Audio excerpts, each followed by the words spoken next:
Thank you, Ms. Harrison of MACE, and greetings, members of the Coalition on Adult Basic Education. As was mentioned, I'm Kurt Schmoke. I'm the president of the University of Baltimore and the former mayor of Baltimore. It's really quite an honor and a privilege to greet each and every one of you. And just as an initial matter, I want you to relax because I come from the school of public speaking that believes that a speech, in order to be immortal, need not be eternal.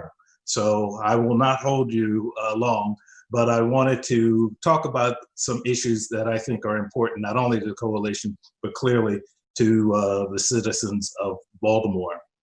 We've been committed for a long time to lifelong learning. Just, I can tell you my personal story.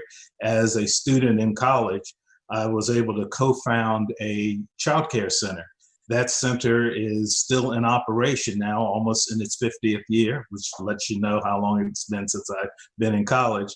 But it simply, I mentioned that because it just underscores commitment that I had very early on to continuous and lifelong learning.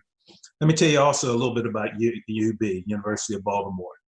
It was founded in 1925 with the distinct and clear mission to serve the needs of adult learners, of working adults. And so for most of the history of UB was a private institution, but then became a part of the public system. So currently, the students that we serve, who used to be described as, quote, non-traditional, unquote, are just UB students. The average age of our undergraduates is 28. Most of our undergraduates are transfers from community college or second career people, military vets, people obtaining either undergraduate degrees, graduate, or certificates. So we're very much committed to lifelong learning, and I certainly have been for a long time.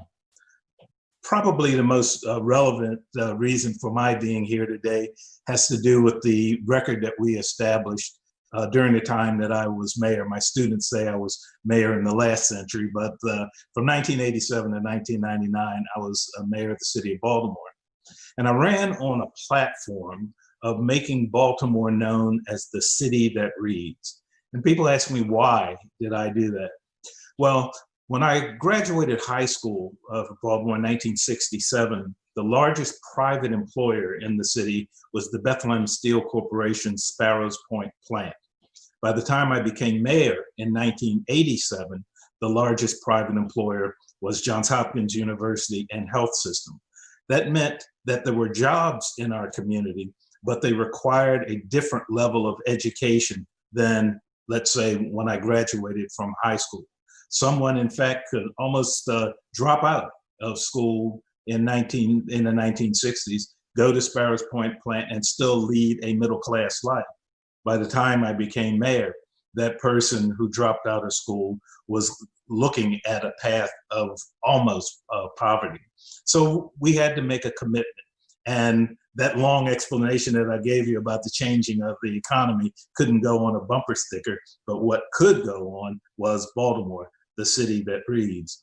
So what we did was we created a separate nonprofit corporation outside of the city government, quasi-public institution called Baltimore Reads. And Baltimore Reads then went about establishing a number of adult learning centers throughout Baltimore. We found that we had a number of people who, having dropped out of school, did not want to be in a structured classroom environment inside of a school. So we created a number of learning centers. In fact, I just spoke to one of those centers, the South Baltimore Learning Center, just recently, where people obtain their high school diplomas through GED or the National External Degree Program. We not only created these learning centers, but we decided to emphasize the importance of continuous education and learning by an advertising campaign. We put on the benches the slogan, Baltimore, the city that reads. We put it on billboards. We put it on trucks, including our sanitation trucks, Baltimore, the city that reads. We really wanted to emphasize lifelong learning, and people really embraced that. We worked very hard. We did that because I recognize, and as you do, I know, that education and opportunity are the twin sides of the same coin. If people really are to be successful in this economy, they need to have a great education, to be committed to lifelong learning because of the changes in the economy. And they have to make sure that they are able to obtain these good paying jobs that will elevate them and their families. So during these difficult times, you know, people are asking me, a lot of people are saying, what can we do to address these challenges, the two pandemics that we currently face, the coronavirus and the pandemic of racism? And I say that, you know, the Coalition on Adult Basic Education is showing you what you can do.